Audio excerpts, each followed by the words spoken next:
Nehemiah Wolo le he Sane. Anya ja Nehemiah Wolo le mi Ejwɛ. Klɛŋklɛŋ Nehemiah kwese ba Jerusalem. Persia mancha wulu le wolegbe ake eba ya mralo ye Yuda. Noni je Enyɔ asa Jerusalem gbogbo ele atwa. Ni Nehemiah ji moni kwani tumole no. Etɛ Ezra kane Nyɔŋma mlale echon manle ni amejaji ameheisha. Ejwɛ ni bi Ekome ni Nehemiah fe aka mralo ye Yuda. Noko ni jekpo fan ye wulu na minji odase ni ayeye Nehemiah aka eke fonyomo no jogba ne sole piti ohunle. Wolo minjira moine. Klɛŋklɛŋ Nehemiah kwese ke ba Jerusalem. No ye klɛŋklɛŋ icho, klɛŋklɛŋ kuku, ka ata icho Enyɔ, kuku Nyɔŋma Enyɔ no. Noni je Enyɔ asa Jerusalem gbogbo ela atwa. No ye Yitso Etɛ klɛŋklɛŋ kuku, ka ata icho Kpawo, kuku ni je Nyɔŋma Kpawo ka Etɛ no. Noni je Etɛ akande mlale na ka Nyɔŋma sa kpan eko. No ye Yitso Kpaanyɔ klɛŋklɛŋ kuku, ka ata icho Nyɔŋma, kuku ni je Nyɔŋma Etɛ ka Nɛɛhu no. Ni na muji ni bi Ekome ni Nehemiah fe. No ye Yitso Nyɔŋma ka Ekome klɛŋklɛŋ kuku, ka ata Yitso Nyɔŋma ka Etɛ, kuku ni je Nyɔŋma Etɛ ka Ekome no. Agbene ya ha wo bo Nehemiah Wolo le toe. Klɛŋklɛŋ Yitso Nehemiah hao ye Jerusalem. Nehemiah akali abile sajine. Ya Kislev nyon le no, ya fini je Nyɔŋma Enyɔ le no le. Ni Yesuza mancheman le mi. Ni Hanani ni je mi nyemi me la te mokome ke hinkome je Yuda ba. Mi bia me Yuda fo ni anwa me nom le ate me ni hie kanlolo la hisane. Ke Jerusalem hu hisane. Ame tohe ake. Me ni anwa me nom la te me ni hie kanlolo. Ni yoshikon le no le mi na mane hu kple. Ni ame hie eshueshi. Jerusalem gbogbo le akuma ashueshi. Ni ena agbo ele asha. Beni minu wie mone mi homitashi ni mi fo. Mi ye nkomo gbin abo ni mi hima. Mi sole mi pa Nyɔŋma fai ni mi ke. A o Yehowa na Nyɔŋma ni yo onwe. Ni oda no he yo gbeye. Oke osun omo ni chake yo pamo no ke me. Ni sumo ni ame yo kita anole pangon le no. Ni oke chon ake anokwa foji o. Kwa mo no ka oto yo ha fai ni mi ochulo mi pa onyo nke hwane mi ha ochujin Israel bile. Mi jaji ake wo Israel bi wa fe sha wo shin o. Ni mi ke mi chawele fe yofo ye enemi. Wa fe fon ni na wana pa wo shi o. Eja ke wo ye ko kitan ka poe ke mlai ni owo ke chon ochulo Mose no le ano. Kai mo wie mo no ka ochulo Mose wie ake. Kadinye ye mi anukwale. Agbenye masha majiano. Shikaji nye kpale ke ba mingo. Ninye ye mikita la anole. Kaji meni agba ashanle ajeje na agbe hetetele. Mabu ame na ke ajeje nton. Ni makpula ame ke abahe ni mito. Ni ajami yele. Mene meji ochujin ka oma no ka ohe wale kpete nkulele ke onyemo ekponle. A onuncho. Ka oto ha fai no ochulo kpa ole. Ka oto ha fai no ochujin ni sumo ake ameshe ogbeye le kpa ole. Ha ochulo ayo manyengmene gbine. Ni ha manchele anami mobo. Neke bena amile manchele da wolo jimi. Yitso Enyɔ Nehemiah te Jerusalem. Biko ye niza nyon le no ye manche atashasta yino afini je Nyɔŋma Enyɔ le no le. Manchele mi ye ni we me hie. Mi wo we le ni mi ke hale. Ena ko mi ni mi fe mobo ye hie pen. Ebi mi ake me he wo no hie fe mobo neke ne. Ni je ake o he hu ni yole. Je noko ni fe ake o ya re ho yo twi mi. Mi hale shi amro neke ni mi ke. Manche ya na walaka ya na no. Ni me ba ne sa ke mi hia fe mobo beni maniji heni mi cheme asan yole echu amanfo ni ashan he agbo ile keke ni manchele bi mi ake mani jino no tawo no ewole mi sole mi pa Enumɔ le fai ni mi ke manchele ake keji esa manche hie ni keji ochuno hie banya yo hie le no le hama ya yuda ye mani afumi cheme ye mi le mi koni ma asa mama man le ko ne ke be na mi le manye le ta manchele mase ni manchele bi mi ake bi enye oyaye ni mebe okuo se oba eko esa manchele hi ake enwemigbe ni maya ni mitolebe asan mi ke manchele ake keji smole no le ha mi woji ni mi ke ha mra lofo eni yo Euphrates fala na igbele koni amemwemigbe ni mafo mi nke ayuda asan mi bi Wolo ko hu ni mi ke ha Esaf woni ko manche ko le no le koni ha mi tumache cheine mi ke ba pe mo agbo e ma wo Solomon wele he ke man le he gbogbo le ke shia ni mi ahi mi le he aka ni mi Enumɔ le ke mi ye he wole manche le fe no ni mi ta ole fe e ha mi manche le famo asafo acheme ka okpongo no ta lo etomi he mi ashamra lo fo eni yo Euphrates fala na egbela ngo ni mi ke manche le wojin le ha mi shibeni Sanballat horo nyole ketoba amonyo ni jinyon le nule edo amena akpa ke nunko eba ne ba ta Israel bi le jroyele mi ba she Jerusalem ni mi Igbi Etɛ eje ni mi teshinyo mi ke hinfi oko ni fata mi hele shi mi gba komoko no ni mi Enumɔ le ke wo mi twi mi aka mi afa mi ha Jerusalem le asan mi hie koloko hu ake jakolo ni metano le pe keke mi chojo le mi agbo le na nyon kejepo ke chondrako nubu le hekete tumu agbo le na misra Jerusalem gbogbo le mi kwe boni amekumu amehweshi ke ena agbo ni ashanle keke ni mi fon kete nubu agbo le na ke manche pa agbo le hu na shikolo ni mitano le na heko echon ye nikiki nko ila mi nke ho no ewole nyom ni le mi chofa le jole mi nkete mi akwe gbogbo le ni mi kumise ke chon jole mi agbole na kete man le mi shi no ye lo le he ni mite ke no ni mi afe yuda fo ele ka osofo ele ka bladele ke no ye lo ele ke me ni ehwe ni ji me ni ba achu ni le hu mi gbako ame shi agbene mi ke amake ye de njenye mi na no amane mi ni woyo bani Jerusalem ekumo ke buashi ni ehe agbo ele hu asha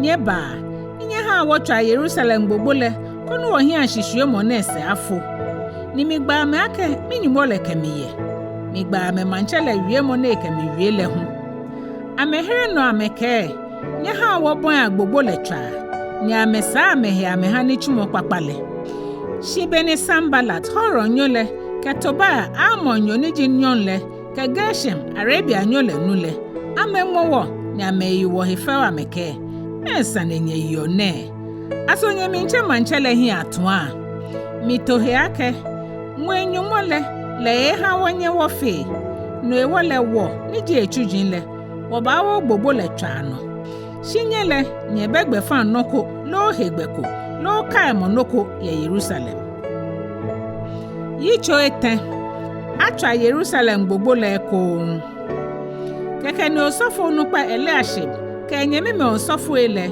twa toe agbole gbogbo le ametre na ashina ele ni amejo no kefe le konkron ame ha Enumɔ amefe gbogbo le konkron ahun ke ashi hame amo gojo le ke hanane amo gojo le he Yeriko hi le twa gbogbo kecha no ni Zako omri bi le hu twa kecha Yeriko hi le ano le no Hasana bi le twa loi agbole gbogbo le amesen no ni ametre na ashina ke san ke adabangi le Merimot Hakos bi ni jiyuri anabile sa gbogbo ni chanole ameno chamole Meshulam ni ji Meshezabel bi Berekaya bi le basa no ni che no hu le Bana bi Zadok twa ene no chamole te kwa hin le ji me ni twa shi ablade ni yo ametenle ameka mehe wo amenu chole ni chumole mi agbo momole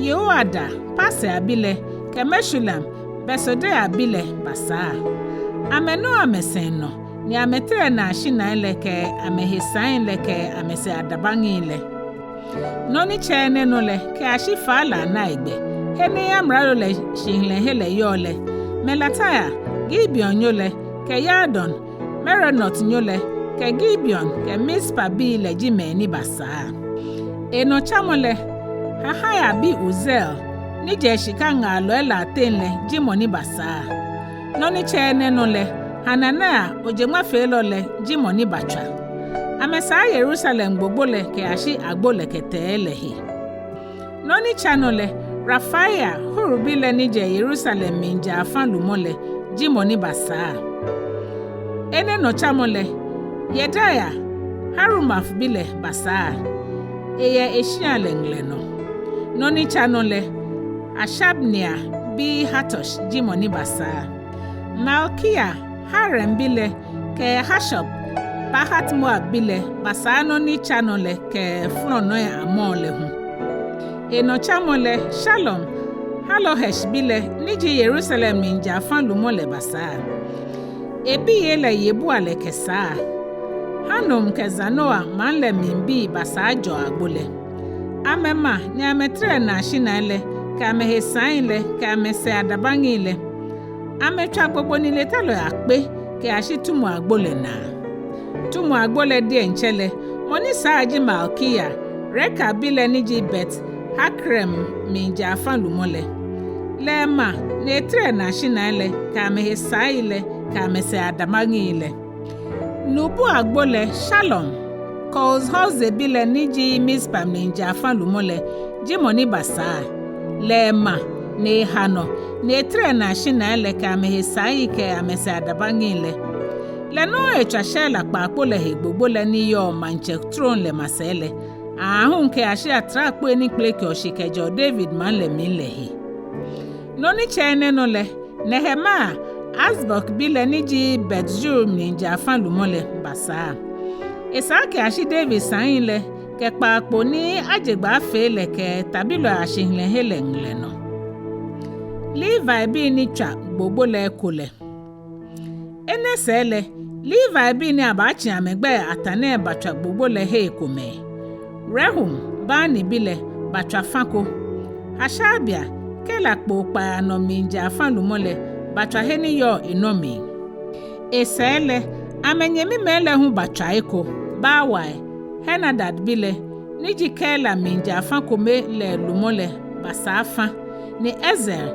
Yeshua bile niji mispa lumole basafa hu yehena achon akoke ya tawu ni nto hele ye gbogbo le konle esele Barok Zaba bile basa gbogbo le fankroko ke je gbogbo le kon ke ashi osofo nupe Eliashab shian le shina le na Barok sele Meremot niji Hakos bi ira bile basa fankroko ke je Eliashib wele shina le na ke ashi Eliashib wele na gbe hele ton Levi osofo eni twa gbogbo le kole ene sele osofo eni yo Jerusalem popo ano le basa gbogbo le fa ni chanole ene sele Benjamin ke Hashub basa fa ni yo ameshian la hiele ma se abi Azaria ni eniji Ananaya basa fa ni chano ni yo eshian le hiele Azaria sele Binui Hanadad bile basa fa kroko ke Azaria shian lehe ke ashi gbogbo le kon ke heni gbogbo le do eyele Palal Uza bile batwa gbogbo le fani ko kon leke moni eche ke jekpo ye manchele shian le nso do eniji Enyɔ lehe ye bulo akpo le masele Palal sele Pedaya Parosh bile ke Solomon we son lo enihio ofele basa gbogbo le fankroko ke ashi heni yo nu agbo le bukangbe ke mo ni echenke jepo le mase gbogbo chale kroko me Pedaya sele te kwa bile basa gbogbo le fani ko mo wulu somromo ni echenke jepo le amesa gbogbo le ahun ke ashi ofel gbogbo le hi ene sele osofo ele basa fankroko amesa kejo pongo agbolese kete ko igbe amete mo fe mo twa gbogbo le fani yo ishi ahiele Osofo ela sele Zadok ime bile basa afani yo eshi ahiele. Esele Shemaya shekani abile ni kwa obukangbe agbole nole basa agbobole fankrokole. Shemaya sele Hananea Shelemi abile ke Hanun Zalaf biniji Ekpaa le basa fankroko. Amesele Meshulam Berekaya abile basa afani yo ese chule nole. Esele Malkia niji shikanga loele ate mokomele bachagbobole fankrokole. Etwake ashi Solomon rison loele ke Ejwɛ loele awelehi yehi na abo amu agbole no. Malkia ne non sa agbobole ke ashi mwenchuni ma agbobole konle no lehi. Gbobole na agbe fani ka mwenchule ke toi agbole tenle meni sa noji shikanga loele ke Ejwɛ loele. Yitso Etɛ Nehemiah ye meni chion ni chumole na le no kunin. Beni Sanballat nuake wo Yuda fuele wo mintwa gbobole eminfu na eminwola na akpa eye wo ifel na keye nyemi mele ke Samaria tabilo ela ahiake meni neke Yuda fue wudro ene efio ne ani angme amegbe ani amesusu akekeji ya ameshanfo lele ame anya ni chumole na amegbegbi komeji na molo konle ame anya ameji etele ye chunkwe ni asha ni buashi kwikwi la melo keke ni Tobaya amonyo ni damo e masele ke ta gbogbo tete po na ametwa nele ke oson tete tu esonole ekumo ehweshi mi sole mi ke botu e wo Nyɔŋma bobo ni agbo hegu otue hani ahora na amebo wala akusa abu amede ncha meite anwa ameno ni aha ameni oke sha ni amefiola ka fame ni ohi akakpa amehe sha ilano ejake amebo wa ahora ni amewo mlinla ye wo meni wotwa agbogbola ahie no ewole wotwa agbogbola kekpe ke ashi enokolele minja ejake manle enuchumole hetui shi Beni Sanballat ke Tobaya ke Arabia bi ke Amon bi ke Ashdod bi le nuake achra Jerusalem gbogbo le kekpe ni abo enfoji le chi mole amemi nwola na akpa amefe twem amete apon ke amemba ni amebato a Jerusalem ni amehaje afe basabasa shi wo sole wo Kpawo Nyɔŋma le fai ni wotobule woto amehekoni amebunyon ke shane Yuda bi ye lala koni amela ake wohe wale no mingbo ke wojachuni wotrele chugbogbo kukuji ni saake alo le fachon he wole wonye gbogbo le wotwa don wohe nyelo le susu ake wolen ni asa wona ameke ashibe ino ni ame abote wote ni ame mingbewo koni ni chumule ya heshi shi Yuda fo ni ka ame yo le bashi abo ame batwa wada fiake wohe nyelo le baje he srote ni ame yo le ame batu awo ne wole mi ke me to gbogbo le se he ni kwo ni kan shikpla na ale mi to male ya me weku ya na ame hia ame klante ke ame ploy ke ame gain keke ni mi kwaboni ni bi yo ha ni mi ke male mi ablade le ke no ye lole ke me ni ehwele fen yake nye ka sha he nye lole gbeye shimon nye ka ya no nchokpete nkple ni e yo gbeye le nye wu nye ha nye mi me kenye bihi kenye biye kenye ngame kenye shian le beni wa henye loele nuake abatwa wa dafi ni Nyɔŋma ha amejinele efe yakale wo fe twem wo ku wose ke bagbogbo le he ko ni mo fe mote enuchumohe keje na kan gbile no le mi we bi la te me fa tun oni le ni me fa hin akplo e ke chengi ke gan ni amewo damai onupa le fi Yuda we le fe ni twa agbogbo le se meni twa agbogbo le ke meni tro ni bi ni aketwa le tete ate mo fe mo ke ni ne Ekome mi nchuni bele e ke Ekome hie tawuni meni twa agbogbo le ate mo fe mo klante mo ehe ni ke twa agbogbo le ni moni kpa tetre mantele mi mase mi ke ma le mi ablade le ke no ye lo le ke meni ehwele ake ni chumo le fa ni egba ehwa ni wo mi nka ha ye gbogbo le no mo ke na nyote njeke no ewole efe he ni nyanu tetre mantre gbe mo yele nye bu anye he na ke ba wo ngo ye jen wo Nyɔŋma le awu aha wo no ewole bonu ochu ni le ne mele fahi akplo ekejo hunu shite ke asho be no ni mra mi pu oyenwen asan na kan bele mi nonle mi ke mambila ke mo fe mo ke we bia wo Jerusalem ko ni amebu ohinyo ni hwanele amechunile no ewole mi jo mi na ne me ni chulo ele jo mi we bi le ke mi hebulo ele jo woje wotade ni mo fe mo tawuni ye mase Yitso Enumɔ ohiafo ayiwa mambile ka menga mele wi ameshi amenyemi me Yuda fo ele yesane ni ngo ni amenyemi mele ke yu amele hewo mambile ateme komeka wake wake wobile waifa ya woshiame aha wa blebonisa ni woye ko ni woyana wala mekroko mehu ko ake homole hewole wake wo ngojinke wo wentromi ke wo shia toto awabakoni wona shika wo ke he able asan mekroko mehu ko ake mancho ni ale chumo hewole wo ya flash ka ni woke wo ngojinke wo wentromi le etona wake wonyemi mele fe ye hewolokome ni wobile tamama bile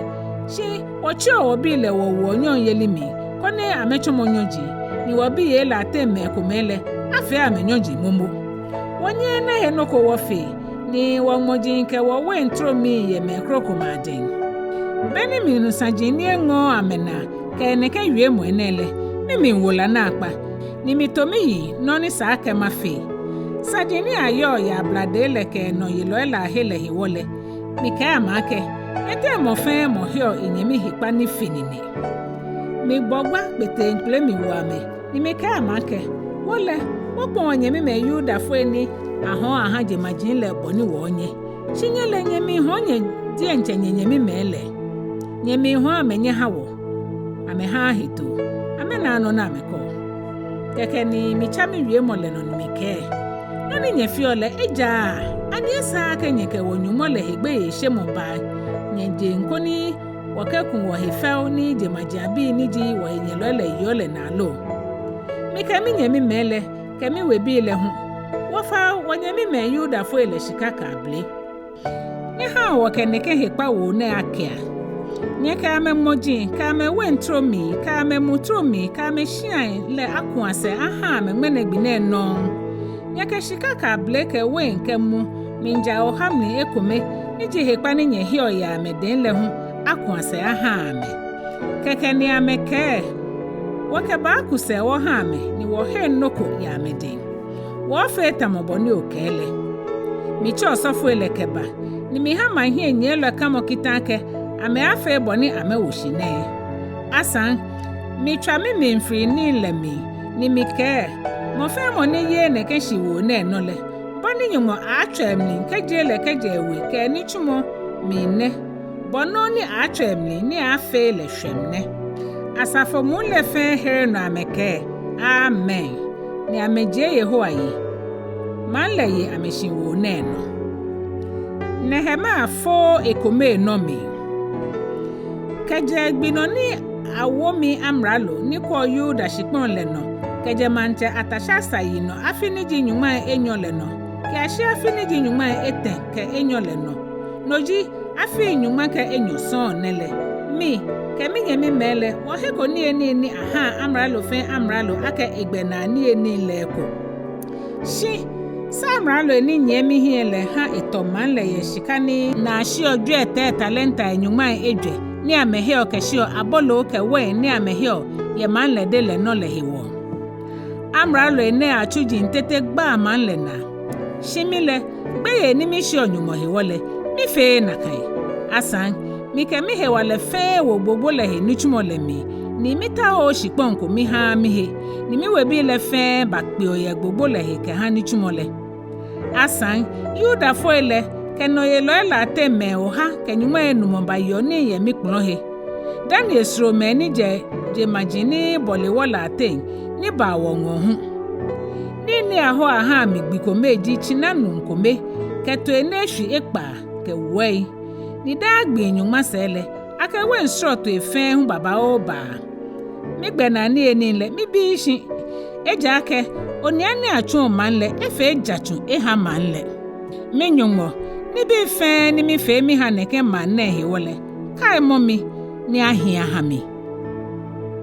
Yitso Ekpaa akpan Nehemiah yino. Sambalat ke Tobia ke Geshem Arabia nyole ke wo henyelo ekrokromele nua ke mitwa gbogbole ne heko ne ekumo bedon ni yehwe agboela na hina elepe ni matra. No ewole Sambalat ke Geshem tun abamingo ke wiemu ake mikela abakpe ye onong akpla na ale no akrowa le Ekome. Shi efon ameta o mi amefe. Michume kete amengo kone aka amake. Nichumoni michumole da hewole minye mamba. Me hewone sake maha afon nichumole ni mashima banyengo. Amechuke bamingo shi Ejwɛ son ke na kan wiemole no ni mitohe mihame na kainon. Keke ni Sambala chumingo no ni jishi Enumɔ. Wani echule hiye Wolo ni asoko na yeden. Wolo le min Sane ne. Ata ye jemaje la mi. Ni Geshem hu keyake. Ake Yuda fue le min tao achi atwa. Ni nohe wan otwa gbogbole. Asan, ake otao manchoye. Ake hu ake owo me Ekome gbaloe. Ni ameshie ye ohe ya Yerusalem ake. Manche ko ye Yuda. Agbene neke yue mo ene ba ya she manchele toin.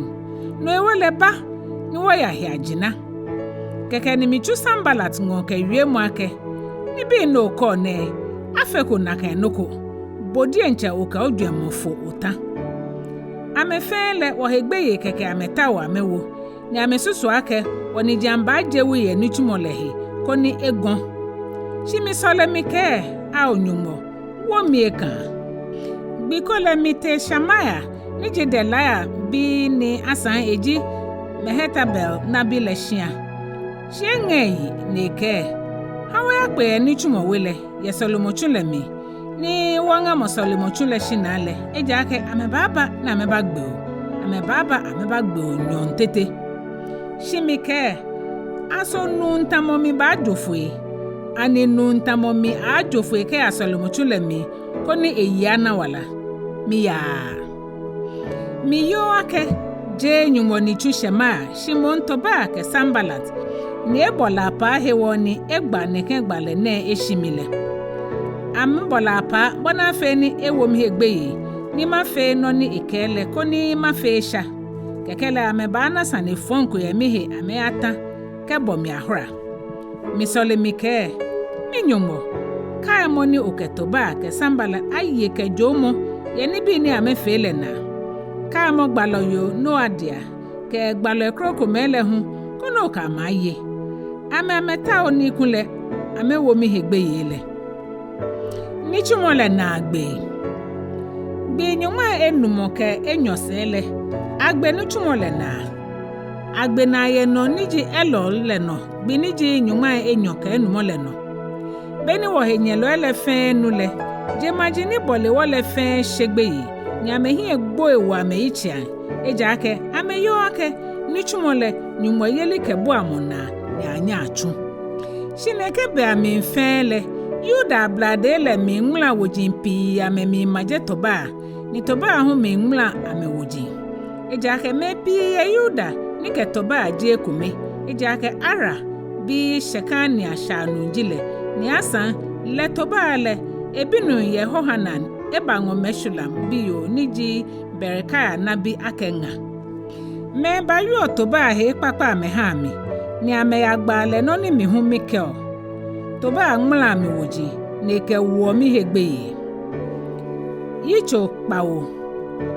Agbene atwagbogbola agbena ni mitra agboele anashina ele ni ato agbena akole kelala cheme keliva ebile keke ni mitu Yerusalem mi wo mi nyemi Hanani ke Hanana mo le mi nlumole den eja ke nu anu kwafo ni shi onyumogbe efe me piji Hanana Mika make nyaka ha agbla Yerusalem agboele angme jahunu na ewada keji bulu ele damoshi amemimbule anga moshi na ele ni alalase nyeto abulu ni ji Yerusalem bi mo fe mo ahi ebu no ni mo fe mo adamoshi ni ekwa eshi alehi me ni ku amese keje no ngomi nke bala agbe Yerusalem man leda ni emile hu Shimeni yo mi le fa ni twi le hu amamoko keke ni mi nyumo le ha eba mi dwemo mi ake mi bu ablade le ke no yelo ele ke man le na koni agma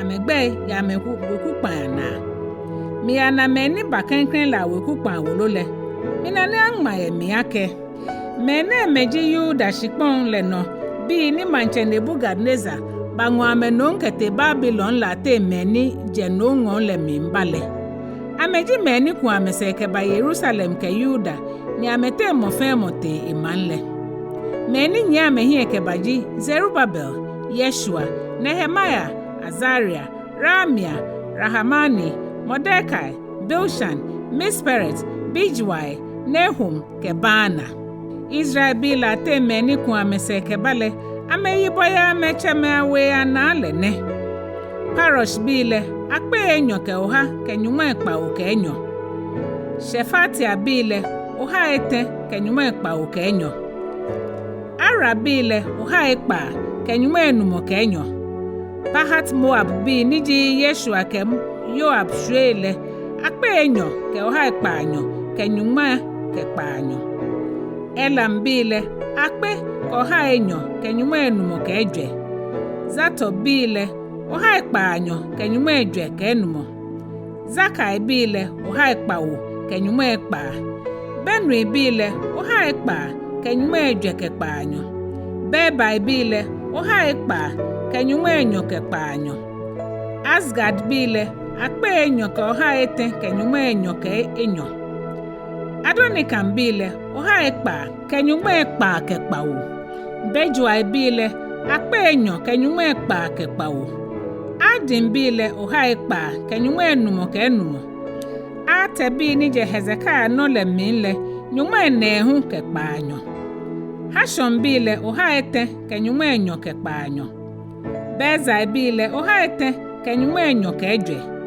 Harif bile oha ke nyuma ke Enyɔ Gibeon bile nyuma Nɛɛhu ke Enumɔ Bethlehem bi ke Netofa bile oha ke nyuma Kpaanyɔ ke Kpaanyɔ Anatot bile oha ke nyuma Enyɔ ke Kpaanyɔ Bet Asmavet bile nyuma Ejwɛ ke Enyɔ Kiriat Yerim bi ke Kefira bi ke Beerot bile oha Ekpaa ke nyuma Ejwɛ ke Ete Rama bi ke Geba bile oha Ekpaa ke nyuma Enyɔ ke Ekome Mikmash bile oha ke nyuma Enyɔ ke Enyɔ Betel bi ke Ai bile oha ke nyuma Enyɔ ke Ete Nebo krokro le mimbile nyuma Enumɔ ke Enyɔ Elam krokro le mimbile akpe ke oha Enyɔ ke nyuma Enumɔ ke Ejwɛ Harim bile oha ete ke nyuma Enyɔ Jericho bile oha ete ke nyuma Ejwɛ ke Enumɔ Lod bi ke Hadid bi ke Ono bile oha Ekpaa ke nyuma Enyɔ ke Ekome Sena bile akpe ete ke oha Nɛɛhu ke nyuma Ete Osofo awekui Osofo ele niji yeda abi nije Yeshua wele oha Nɛɛhu ke nyuma Ekpaa ke Ete Ema bile akpe ke nyuma Enumɔ ke Enyɔ Pasho bile akpe ke oha Enyɔ ke nyuma Ejwɛ ke Kpawo Harem bile akpe ke nyuma ke Kpawo Levi bile niji Yeshua bi ke Kadmiel bi nije Hodavia bi atenle nyuma Ekpaa ke Ejwɛ Lala cheme niji Asaf bile oha ke nyuma Ejwɛ ke Kpaanyɔ Agbona akwelo ele abi niji Shalom bi ke Ate bi ke Talmon bi ke Akob bi ke Hatita bi ke Shobaya bi le Amefele amefi oha ke nyuma Ete ke Kpaanyɔ Solomo we son lo ele Giza bi ke Hasufa bi ke Tabaoth bi le Kerosh bi ke Sia bi ke Pardon bi le Lebana bi ke Hagaba bi ke Shalmai bi Hanan bi ke Gidel bi ke Gaha bi le Reaya bi ke Rezin bi ke Nekoda bi le Gazem bi ke Uza bi ke Pasia bi le Besai bi ke Menunim bi ke Netufeshim bi le Bakbuk bi ke Hakufa bi ke Hahor bi le Baslit bi ke Mehida bi ke Mashabi bi Bakosh bi, ke Sisera bi, ke Tema bi le. Nezea bi, ke Hatifa bi le. Solomon chujila bi le. Sota bi, ke Soferet bi, ke Perida bi le. Yala bi, ke Dankon bi, ke Gildel bi. Shefata bi, ke Hatil bi, ke Pokeret Hazelban bi, ke Amon bi le. Solomon wala sonle, ke Solomon chujin Ahwoi le fenfio, oha ete, ke Nyɔŋma Nɛɛhu, ke Enyɔ. Na meni fa ke de tel Mela, ke tel Hasha, ke Kerob, ke Adan, ke Ime, ke Ba. Shi amenye ame, cheme a Wolo, ame seshi ame chonwa ke Israel bi ji ame. Ame ji Dela bi, ke Toba bi, ke Nekoda bi le. Ame fi ome oha Ekpaa, ke Nyɔŋma Ejwɛ, ke Enyɔ. Osofo aweku mimbi, ni ana amegbe ye Wolo ko minji. Ho abai bi, ke Hakos bi, ke Barzillai bi. Barzillai bi ne able machele bango Barzillai ni je Gilead le bi ela te Ekome ni enwe shanu legbe. Akeni ana ameweku gbe Wolo ko le hiwole. Ango ame ake osofo eja aka ameheche. Amralo le ke ame ake ameka ye ni nkronkron fefen leko. Ke ashibe no ni osofo le aba ni anya chon Urim ke Turim no akele no gbeme ni ji ame. Asafoni ku amese ke bale na asho me akpa Enumɔ Ejwɛ ke Enyɔ ko ha ete ke Enumɔ Ekpaa. Sura mechujin hi ka meweye ni na asho akpa Kpawo ko ha ete ke Enumɔ Etɛ ke Kpawo. Ke hi lalacheme ke ye lalacheme o ha Enyɔ ke Enumɔ Ejwɛ ke Enumɔ. Ame kpongo ayiboji o ha Kpawo ke Enumɔ Etɛ ke Ekpaa. Ame teju okpongo o ha Enyɔ ke Enumɔ Ejwɛ ke Enumɔ. Ame yomai oha Ejwɛ ke Enumɔ Etɛ ke Enumɔ. Ame teji akpa Ekpaa oha Kpawo ke Enumɔ Enyɔ. Chema welo nukpa ile Ekome bakeni ye Solomon chule samo hiwo. Amralo le ha shikangmi kilo Kpaanyɔ. Lala ka Enumɔ Enumɔ. Osofo atade oha Enumɔ ke Enumɔ Etɛ. Chema welo nukpa ile Ekome bakeshikangmi kilo oha ke Enumɔ Ekpaa ke Kpaanyɔ. Ke Ejwɛ Etɛ kilo akpe ko ha Enyɔ ke Enumɔ Enumɔ. Akefe wo fotoro ni akechu oni lemi. Noni mambi ni ehwele ha ji shikangbi mi kilo ha ke Enumɔ Ekpaa ke Kpaanyɔ. Ke Ejwɛ Etɛ kilo ha ke Enumɔ Ejwɛ ko osofo atade Enumɔ Ekpaa ke Kpawo. Osofo ele ke Levi bi le ke agbona akwelo ele ke lalo ele ke mambi le ateme kumeke. Solomon oson lo ele ke Israel mun le fe bahin ame majin la amin. Yitso Kpaanyɔ. Ezra kanem la le ha man le. Beni shonyo ni ji Kpawo le no le. Israel bi le ya ame majin la amin. Man le blu bakpe ya blu hun ko ni yo nu agbo le hin ele mi. Ame ke Ezra osofo ke Wolo malo le ake. Ya ko Wolo ni Mose mla ni Yehowa wo Israel le yo mi le keba. No ewole nyoni ji Kpawo le no kenken gbi le no le. Osofo Ezra kemla le ba asafo le hin. Hin ke ye ke me fe ni ke jame no wie mo le ni ame anu shishi le eje. Ekane ye blo ni yo nu agbo le hin le mi. Ke je lebi ke ashisho ne fintin ye hin ke ye. Ke me fe ni anya shishi anu le hin.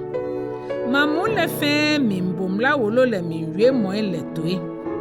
Ezra Wolo malo le damono koni ko ni akechofe no. Afe yemla le kane mo le hiwo. Matita ke Shema ke Anaya ke Uriah ke Helkia ke Maseya damo Maseya ni nejro. Ni Pedaya ke Mishael ke Malkia ke Hashum ke Hashbadana ke Zakaria ke Meshulam damo ebeku. Ezra gble Wolo le mi ye mamu le fe hie. Heni edamo le ko fe heni man le damo le.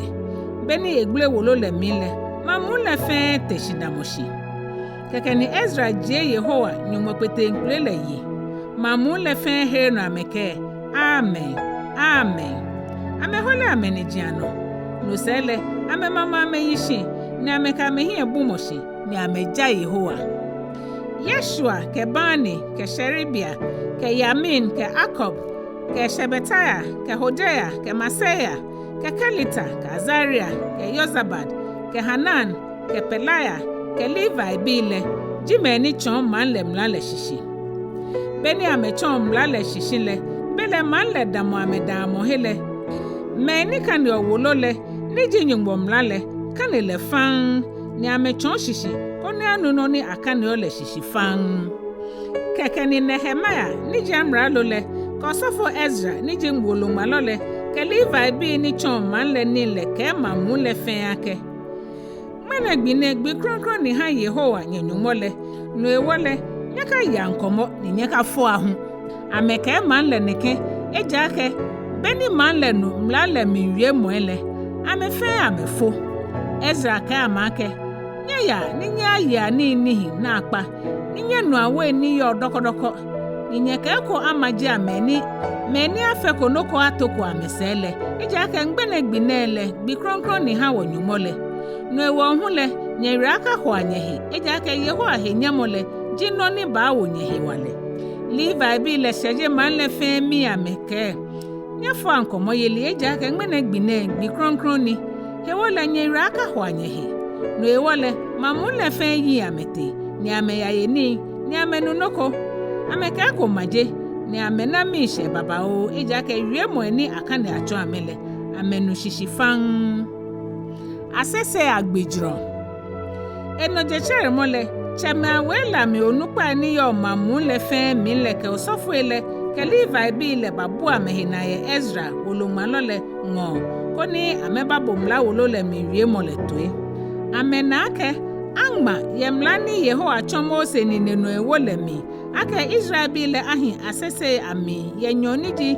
Kpawo le no beni ayo asese agbejro le amenake angma ho ake amejaje ni amehie ye maji le fe amne ke Jerusalem ho ake ni ji akponye ya agon le no ni nya anwu amuche aniji ke nkuche aniji ke metoche aniji ke blaoi ke che kusukusu aniji koni nye kaba fe asese tamoboni angmale keke ni manle jekpo amete ni amengoche aniji le keba ni amekaba fe asese ameha amehe mo fe mo ye chuite ame fe asese ya mekpo ano ke nyuwa wole kpo la ano ke nu agbole na blohun le mi ke Ephraim agbole na blohun le mi me abofe ni kun amese ke je no ngo le mi ke ba le fe asese ni amehimi Israel bi le efeko na kan no ko dan ke je Joshua no mbi le yi no ahun ke ba shi na kan gbi le no amemi sha mehi na akpa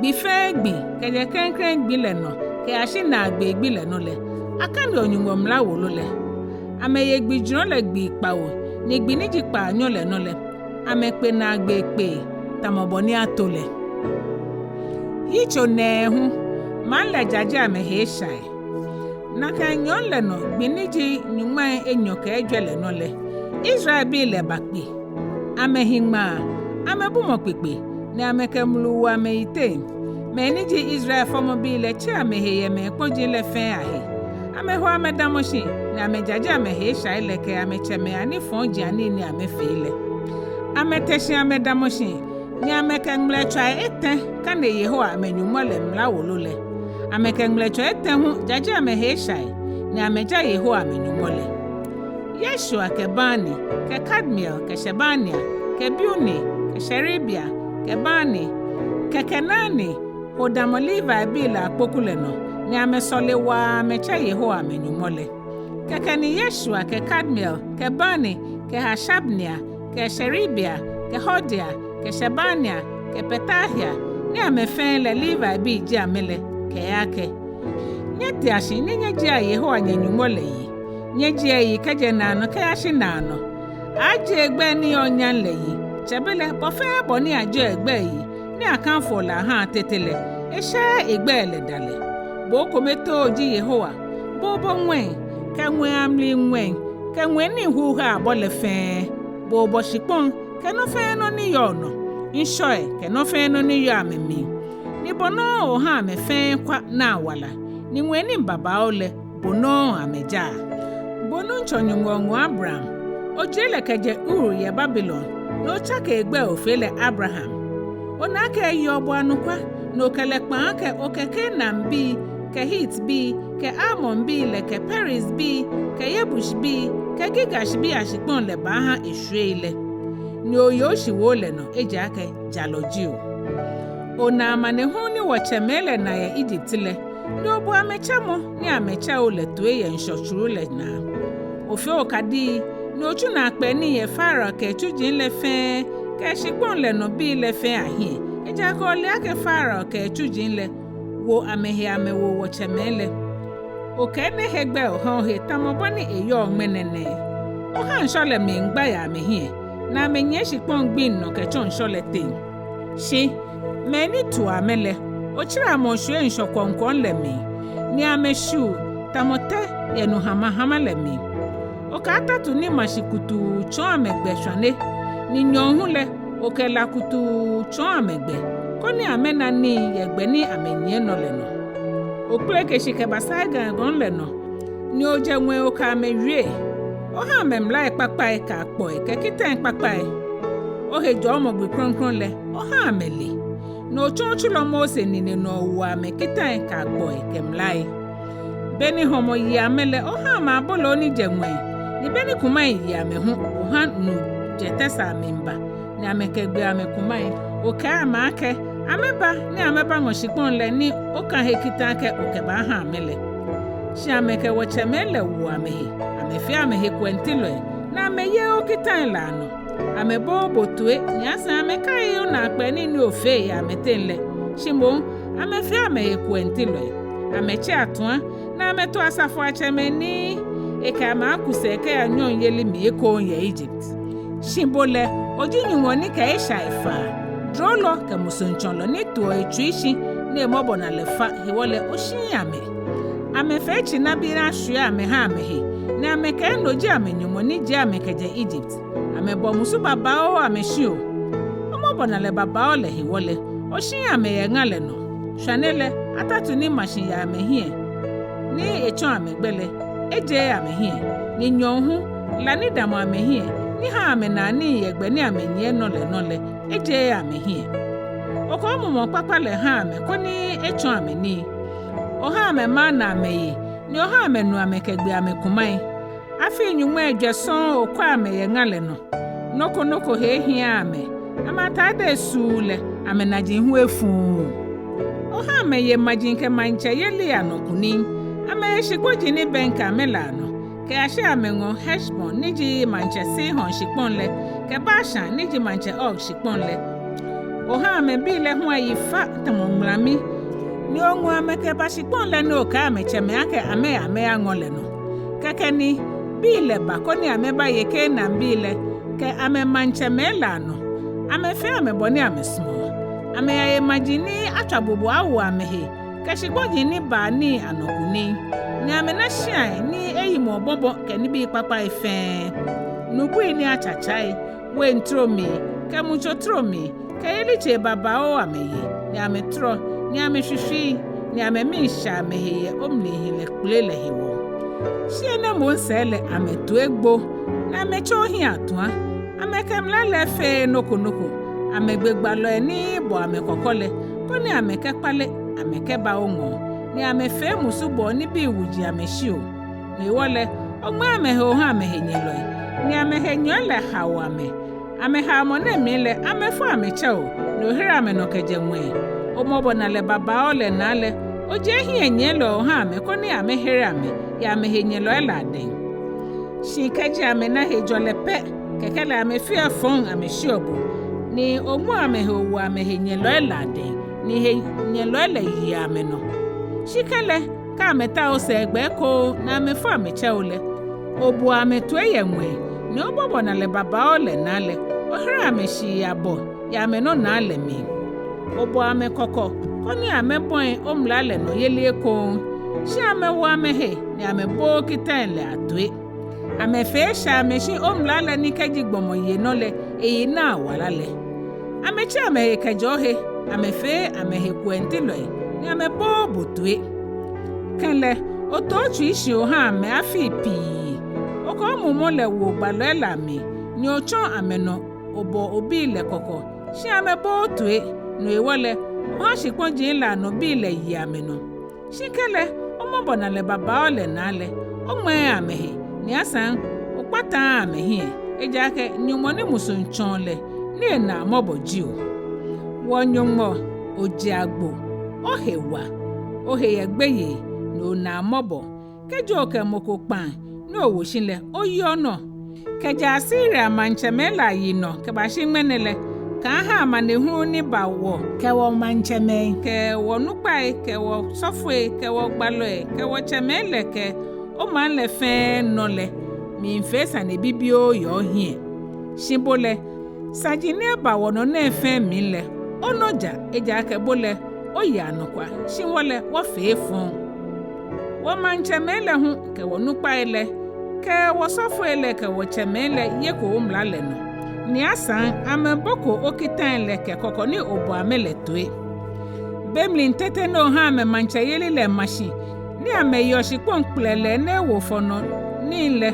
amesomo obo ni amefon ameni fon jani le femo na mwene wo chomonyoji shipon le no ke ha wo chemela ke ameye no yibi ke no ni npapale na wo chomonyoji ye no shipon le no ni ba ni mbaba o le ya mancheme ni aketo wono ye wo hesha he wo le mo anwo ameyo wo ke wo ko lo anobo na mesumo ni wo ya ha won pete nplemi mambi le pampam moko ene me fe he wo le wo Israel bi wo mi pampam mo ni minwa ni wo mi ma ni wo nu pale ke wo Levi bi le ke wo sofo ile ka megbe mi wo shishi ameke mi nsona Yitso Nyɔŋma mo Klɛŋklɛŋ ni sona le ji Nehemiah amra lo le ni ji hekali abile ni le sele Zedekiah me Ekome hu ni ka meni ne wo shishine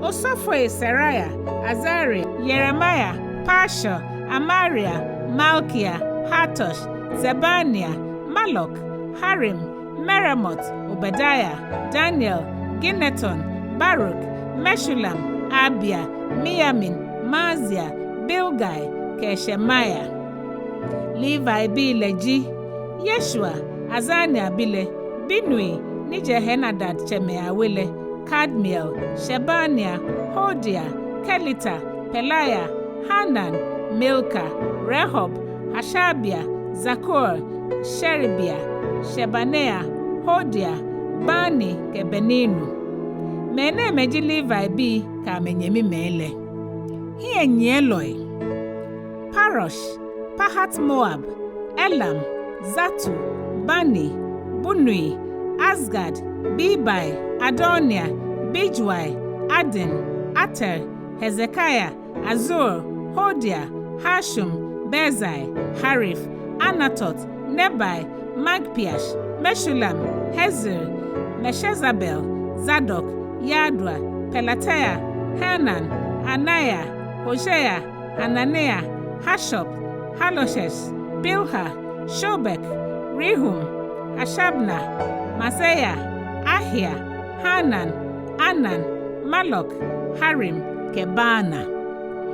Bamole wo Israel bi osofo ke Levi bi ka gbona kwelo ke lalacheme ke Solomon we soloi ke menfe huni enyumomla le to ebo na le amechi amehe ye shikojin la no bi la hele wo ke wongame ke wo bihi ke ye ni hiefa wo ke wonyemi meni ji wo hie nye lo ele efe Ekome ke minka kita ke wo kumile efe lo mo ha wo minka kita ke wo ba ye enyumomla le ni achonyumochulo mo senine no awole no wo ba dwen no ni wo ye Yehowa wonu nchole kitan ke mlai ke koile fe ano wake wo biye han shipon le no bi le gbla ni asan wo ngon ame biye wo han wo biye kaji shipon le no bi le ke guoni lo able ba homo ye hejo mo gbile no lo gbi kronkron le ekono le wo hen asan da fino ni ji Kpawo le no le wo hun wo mojin le ni nyomo fe nyomo na hie wo le wo ke ba ke asan wo minka kitake da file wo Ahwoi Etɛ talenta Ekome mlinja etemlin Ekome ye somo na somo ye wonyumo le wele ke ni bi kroko mehu hewo ni bi na eji abolo na ke manyumo hie da agbile ke shan folele ke hejomo gbin lano nile ke nyojin he ano afolele ke gbin juji ni atolano nile ke ni nkronkron ile ke sha afolele ni akekpata ha Israel wo ba ha ke ha wonyumole ni chumole fe woni jo sofoi ke Levi bi ke mambile wo fofon oshiki ye lai ha mohewo koni atona keba wonyumole wele ye wocheme awela na ye beni atola mindafi kona shan ye ho wonyumola afolishan la tele no tamoboni agma ye mlale mile asan woke wo moshi klɛŋklɛŋ ni banin ke chofe chono klɛŋklɛŋ yibi aba ye ho awele dafi tamoboni agma ye mlale mile woke wo kromo bihi ke wo kolo akromo bi hu ke wo chine akromo bi ke wo to akromo bi aba wonyumole wele woke ba ha usofo ele ni somo ye jenle woke mani ana ya bleni akpa klɛŋklɛŋ le mi ke chofe cho klɛŋklɛŋ yibi ke klɛŋklɛŋ wen ke klɛŋklɛŋ mu aba ha usofo ele koni ake wo wonyumole wele ni to hele mi woke wo moshini ni ba ni aminja nyumamni ekome ba ha Levi bi le ejake ameji meni bango ni ba ni aminja nyumamni ekome le ya krowa ni wo hu ye mi le fe mi le ke Levi bi le mi he ni bi aminja nyumamni ekome le osofo ele ni ji Aaron bi le afata me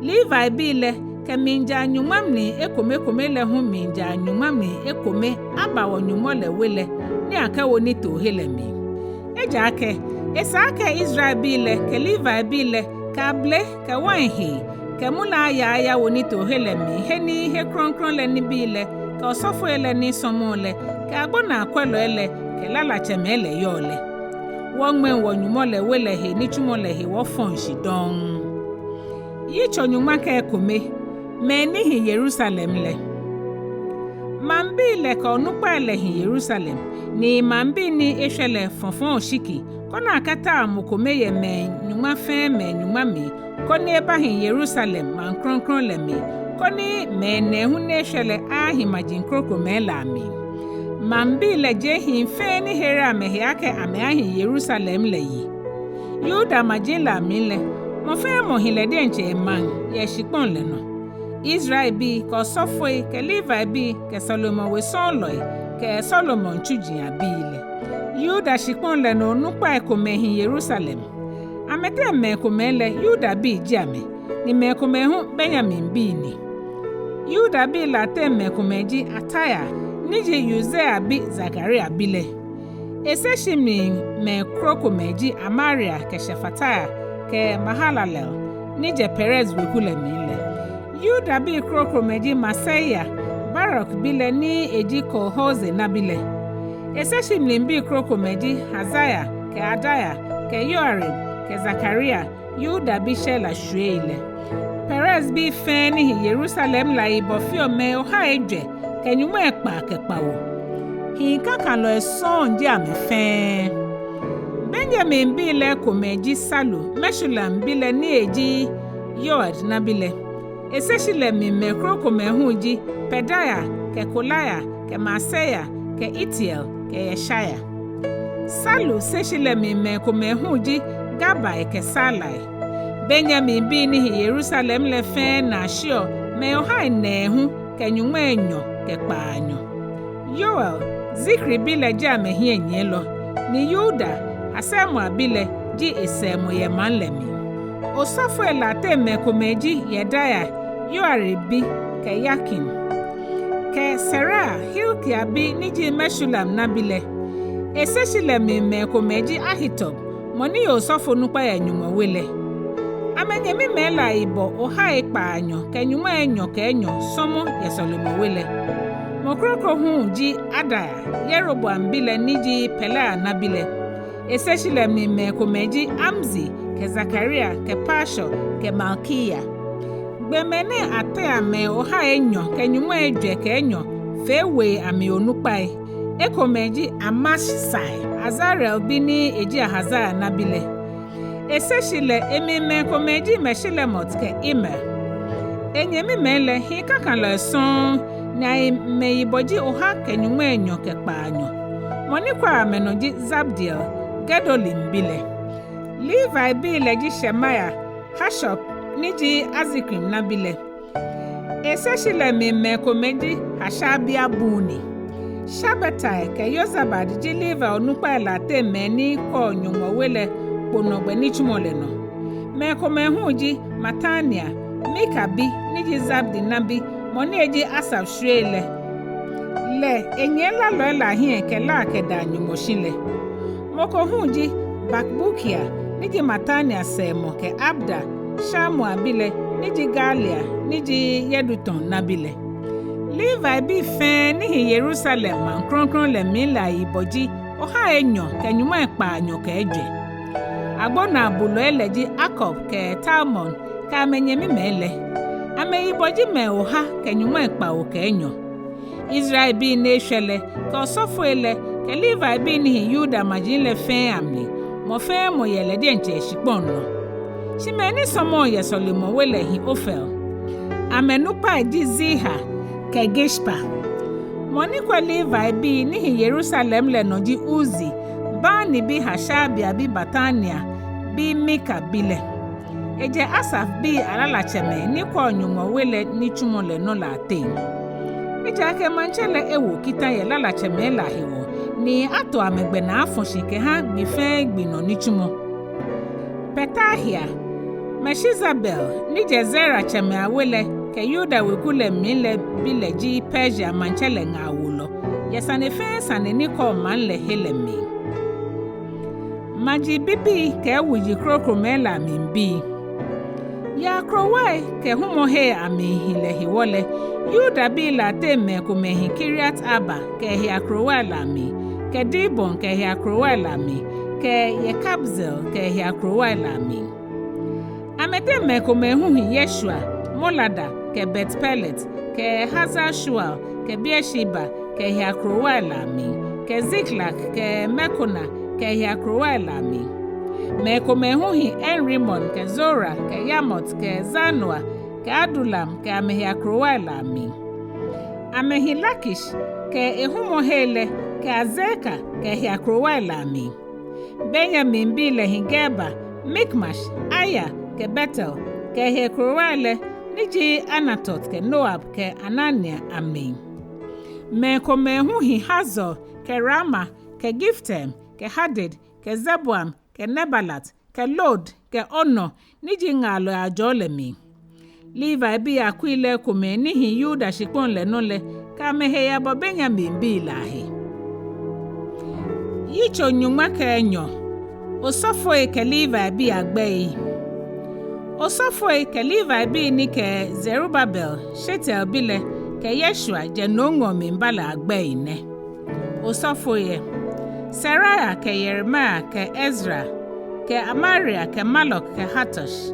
Shekania ke Rehum ke Meremot, Ido ke Ginetoa ke Abia, Miamin ke Madia ke Bilga, Shemaya ke Yoarib ke Yedaya, Salu ke Amok ke Hilkia ke Yedaya. Mene meji osofo ele ka menyemi me late unupai ye Yoshua belemi. Levi bi leji Yeshua ke Binui ke Kadmiel ke Sherebaya ke Yuda ke Matania ji lalo akuilache ni ekenyemi me ni ji Levi bi. Bakbukia ke Uno damoshi ni mene me minkwe mene me ahie ni amehero lalale nole. Osofo nukpa Yoshua shwe. Yeshua for Joachim ni Joachim for Eliashib ni Eliashib for Yoada for Jonathan ni Jonathan for Yadua. Osofo awela iche. Beni Yehoakim yo osofo nukpale. Osofo acheme awela iche ne. Siri achewele ichoji Mary achewe. Jeremiah le ichoji Hananiah. Ezra achewele ichoji Meshulam. Amari achewele ichoji Yehohanan. Meluki achewele ichoji Jonathan. Shebania achewele ichoji Yosef. Harim chewele ichoji Adna. Merat chewele ichoji Helkai. Ido chewele ichoji Zechariah.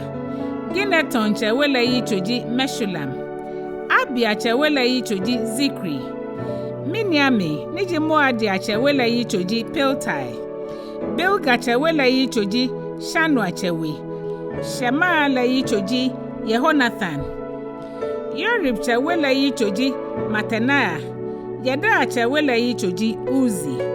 Salah chewe le Yichoji Kalal. Amok chewe le Yichoji Eba. Hilkia chewe le Yichoji Hashabia. Yeda chewe le Yichoji Netanel. Angma osofo Ahwoi ke Levi bi Ahwoi ayiche agbei.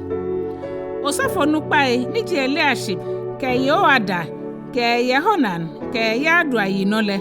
Angma Levi bi la cheme Ahwoi la ayiche le ke osofo la agbei. Agbegbe ngma na Yedario Persia nyole manche yeli belemi. Shi Levi bi niji mancheme Ahwoi la ayiche le. Angma megbe ye Wolo ni yino anosaji yo mi lemi. Angma Levi bi Ahwoi la iche la agbe ne ke ashi Yohanan Eliashib nabile yino. Aja Solomon chulemi ni chumoile. Levi bi la cheme Ahwoi la iche niji Hashibia ke Sheribia ke Yeshua Kadmiel bile togbejiano. Afeku Enyɔ ku kome minje Enumɔ yi ni amemi ndaleshi. Bele ku ni je Enyɔ ni yo amehie le mi here no. Ameje Enumɔ yi ni amedale shitamo ni Enumɔ gbomo David ewu kitanle. Matania ke Bakbukia ke Obadiah ke Meshulam ke Talmon ke Akub je agbo na akweloi. Ama amebo agbo ilana ni tohe ilahi. Mene mehishi ye Yoakim Yozadak bi Yeshua bile ke Amralo Nehemiah ke Osofo Ezra niji Wolo malole yino. Nehemiah fe Jerusalem gbogbo le kronkron. Beni abajo Jerusalem gbogbo le no afe le kronkron le. Ayata Oliva bi ye he ni ameyo le fe. Ni aka ameba Jerusalem koni ameba ye hechu mogbijon le ke nyamo ke shida lalai ke ngongwe ke kpansankwin. Liva bi lala wekui le babu amehina. Meni je Jerusalem niang ke meni je neto fatakrowa le akokpa no fe ba. Ekome hu je Bet Gilgal ke Geba kwe aseke Azmaweth ejake lalo ene etoto akrowa ke bole Jerusalem. Osofo ele ke Levi bi le chu amehe asan amechu manle agbo ele ke gbogbo le hu ahe. Keke ni mi ha Yuda onukpa le kwa ke gbogbo le no. Mi fe lala akwa ikple Enyɔ koni ameto kenye gbogbo le no ke shida lalai. Ku kome choni ne jrongbe ye gbogbo le no kemi ya tumu agbole na agbe. Oshaya ke Yuda onukpa ele ateme fa nyamese. Meni fatahiji Azaria ke Ezra ke Meshulam ke Yuda ke Benjamin ke Shemaya ke Jeremiah. Beni ayale bela osofo ele ateme Ekome mi nkpantetre mantre. Amete mokome ji Zakaria Jonathan bile. Eni ke Ekansua ji Shemaya ke Matania ke Mika ke Zakur ke Asaf. Ewe kume ji Shemaya ke Azaria Malalai ke Gilalai ke Maya ke Nathaniel ke Yuda ke Hanani. Amehu amenyese na amehie Enumɔ gbomo David nibi ni aketwa lalai alo Ekpaa lalai le. Ezra Wolo malokpa na ale nyeku nehie. Amecho nubu agbolehe. Ni amete amehie ten ke akwa trakpo ni akwa ke ya David male mile. Amekwa ye kwa hele. Ni amecho David welehe ke te nu agbolehe ye bukagbe. Lalo eni da Nyɔŋma shile aku ni je Enyɔ le chon abekugbe. Mike man le fa nye amese ye gbogbo le no ke chon fron no amo le yiten ahun ke ashi gbogbo le ke te lehe. Wache mi nkechon Ephraim agbole ke agbo momole ke loe agbolehe. Waya wadamoshin ye bule agbole na. No ewole lalo aku Enyɔ le fe ni da Nyɔŋma shile ke hi enye le la teme fani fata mi hele ya she Enumɔ wele. Osofo eni fata heji Eliakim ke Masaya ke Miniamin ke Mikaya ke Elionai ke Zakaria ke Hanania ni amehie tetre mantre. Meni nya meseji Masaya ke Shemaya ke Eliezer ke Uzi ke Yohanan ke Malia ke Elam ke Eza. Yezrahia ke ilalo yakule lawa adenje. Na kaingbila ameshasha fole babao ni amenya eja ka Enumɔ ha ameni esha mehewa na akpa. ye kagbe kembi le hunyanya wa boni anu nyamo ni anya ye Jerusalem he ye shon tete ato gbejiano aha jamo ye solimo wele na kan gbile no no le afamo hin koma to ni to he lano ni to he neji he ni akenowo mo afole ke Klɛŋklɛŋ yi bi afole le ke ni bi aminja Nyɔŋma mi Ekome le to afamo hin ne ko ni ameboa mojini yo majila hela mi ni le amlinja Nyɔŋma ni mla le to le na amewo ni to hela mi ameha osofwe le ke Levi bi le Yuda shikpon le no bi na osofwe le ke Levi bi ni damo shisomo la he mishe eja ke osofwe le ke Levi bi le ye hechu momla le ke gbana krokome ni amenyungo le to le ano na kan no la lo le ke agbona kwelo le chu amegbena ni tamaboni manche David ke bi Solomon wo kitani afele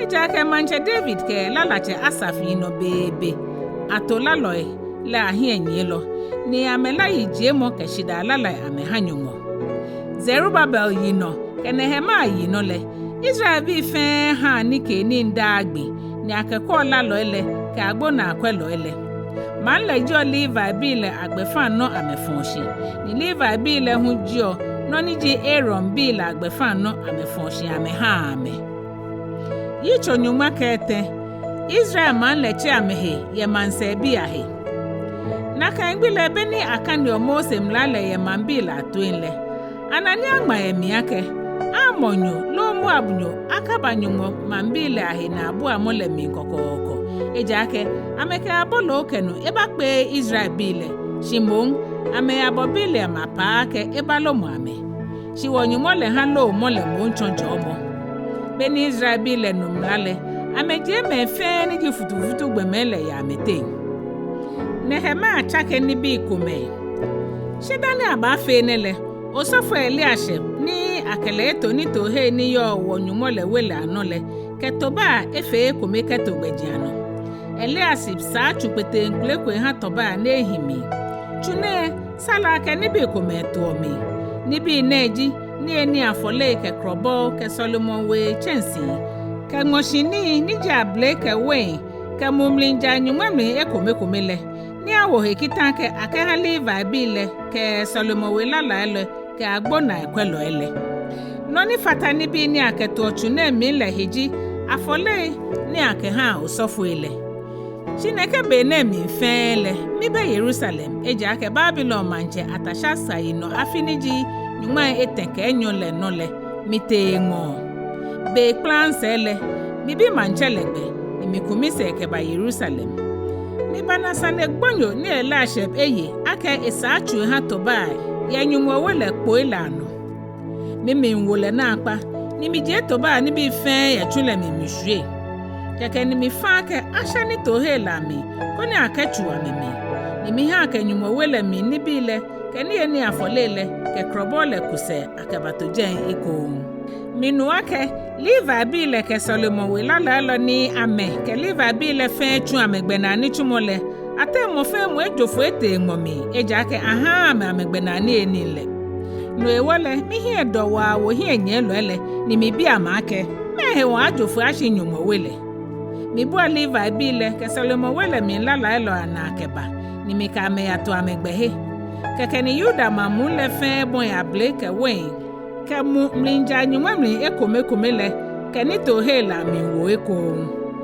mi to ni to he le no kwelo ameji osofo Shelemiah ke Zadok Wolo malole ke Pedaya ni je Levi bi la tenle amese moji Hanan Matania bi Zako bile mi to gbemene eja ka bo amano kwafoe amenichumo jake ameja ni la meha amenyemi me nichuno ele mi Nyɔŋma kai mo mi ye ne hewo no hi aka kpa nichumo papa ni michu yo wele ke eminson mo ahela no na kan bele mi na ke menga wen bi ye hejo mo gbile no ye Yuda mi na ke aka blake wen bi ka agba mi jatui ke jatui sroto efe tiroteji ke ba Jerusalem ye hejo mo gbile no mi gbewo ame ye gbino ni ame hon ni le hewo ti robi Ekome ni o Jerusalem le ke lo ke guo ni sort fe ba me ba ho ame ha Yuda bile ye hejo mo gbile no tete ye Jerusalem